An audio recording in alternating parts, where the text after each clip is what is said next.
Kemerdekaan seperti permata hilang dirampas kuasa penjajah barat yang tiba di archipelago Melayu. Kebebasan hilang dirampas sejak Melaka jatuh ke tangan Portugal pada tahun 1511 dan diikuti oleh Holland, Spanyol dan Britain.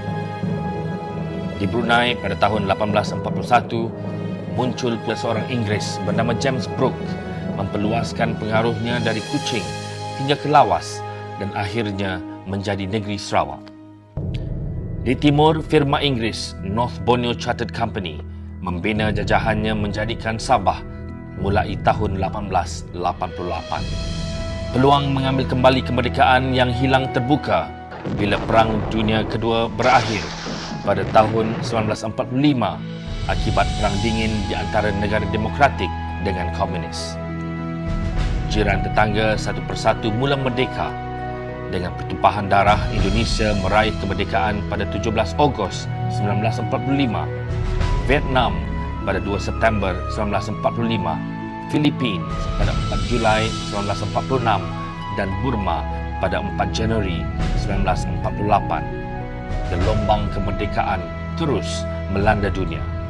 Dengan gaya kepimpinan luar biasa, Tunku Abdul Rahman Putra Al-Haj telah memujuk Britain mempercepatkan kemerdekaan Persekutuan Tanah Melayu dengan titisan dakwat pena tanpa pertumpahan darah pada 31 Ogos 1957. Merdeka!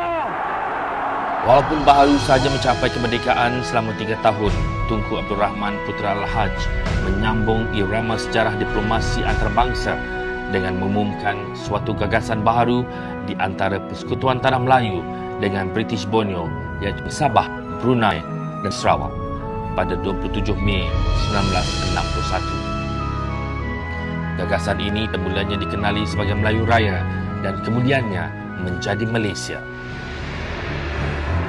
Ketika itu, konflik ideologi di antara demokrasi dan komunisme sedang memuncak di seluruh dunia. Golongan komunis di bawah kepimpinan Rusia dan China telah menawan Vietnam. Mereka juga sedang mempengaruhi Indonesia dan segolongan penduduk Persekutuan Tanah Melayu, Philippines, Singapura dan Sarawak.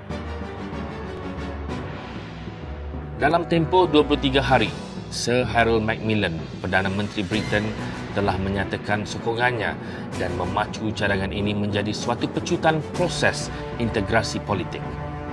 Pada 26 Jun 1961, tanah jajahan British Borneo iaitu Sarawak, Brunei dan Sabah telah bermesyuarat di Singapura. Ramai pemimpin memberi sokongan dan mereka pula telah menubuhkan Malaysia Solidarity Consultative Committee di mana Sarawak telah diwakili oleh Datuk Bandar Abang Mustafa, Temenggung Jugah, Ling Beng Siu dan James Wong Kim Min.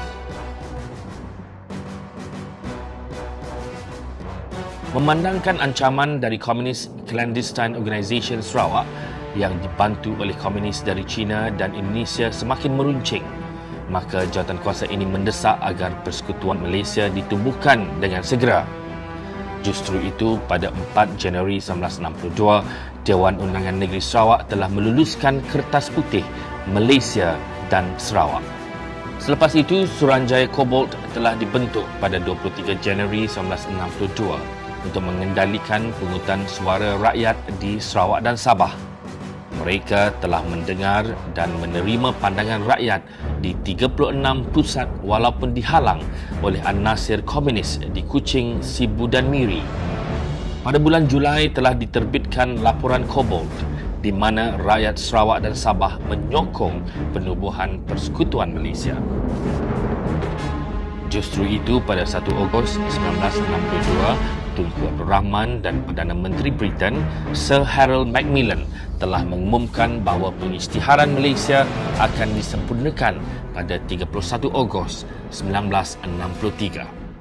InsyaAllah, dengan izin Allah Subhanahu Wa Taala, pada 31 hari bulan Ogos 63 kelak, negara baru itu akan muncul sebagai sebuah negara yang merdeka dan berdaulat. Hidup Malaysia! Dewan Undangan Sarawak segera meluluskan usul pembentukan Persekutuan Malaysia. Filipina membantah dengan membuat tuntutan ke atas Sabah pada 24 April 1962 dan Parti Komunis Indonesia menuduh Malaysia sebagai perbuatan neokolonialisme.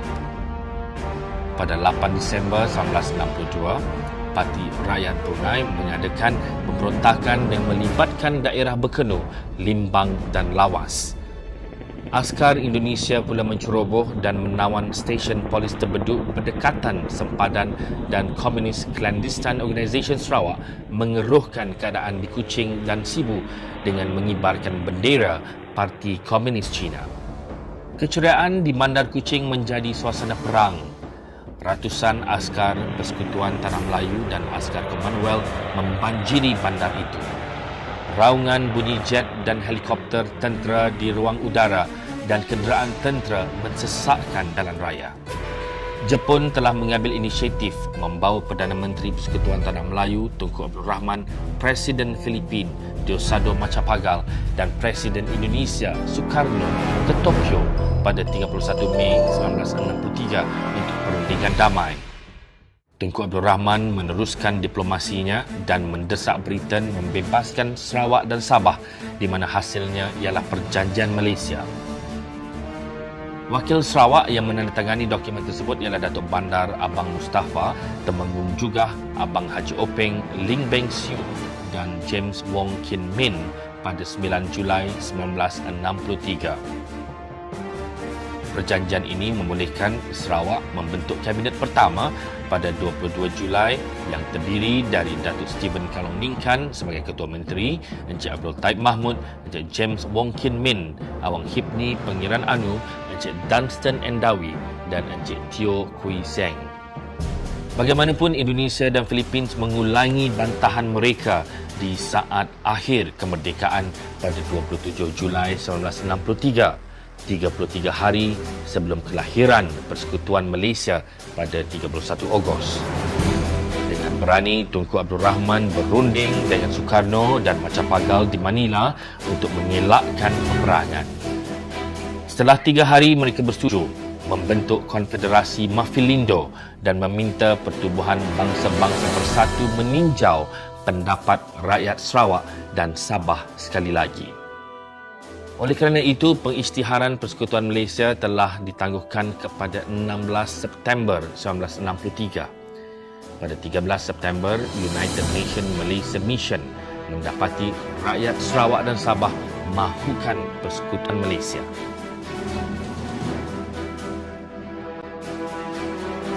16 September 1963, hari penuh debaran akhirnya tiba dan tiada siapa yang dapat menghalang janji sejarah. Di Kuching, ibu kota Sarawak, rakyat menyaksikan pelantikan UMNO yang pertama dari anak negeri, yang terutama Datu Haji Abang Openg. Tuan yang terutama itu berikrar berkhidmat kepada bangsa dan negara Malaysia, memimpin negeri mengikut lunas-lunas demokrasi. Manakala oleh Ketua Menteri Sarawak, seorang Iban, Encik Stephen Kalong Ningkan, diisytiharkan bahawa Sarawak sekarang telah meningkat taraf menjadi sebuah negeri.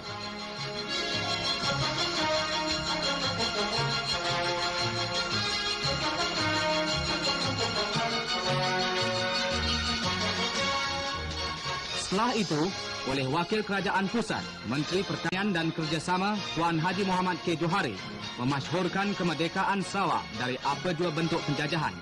Merdeka bersekutu di dalam negara Malaysia. Maka bermulalah sejarah baru negeri Sarawak untuk mengisi kemerdekaan demi kemajuan dan kesejahteraan rakyat. Landasan awal telah diletakkan oleh Ketua Menteri yang pertama, Datuk Stephen Kalong Ningkan. Ketua Menteri yang kedua, Datuk Tawi Sri, membawa keyakinan baru. Ketua Menteri ketiga, Datuk Abdul Rahman Yaakob, menghapuskan gerombolan komunis. Ketua Menteri keempat, Tuan Sri Abdul Taib Mahmud, ahli Kabinet pertama 1963, membawa politik pembangunan yang membawa transformasi kemajuan fizikal dan insan sehingga detik bersejarah hari ini, 16 September 2010.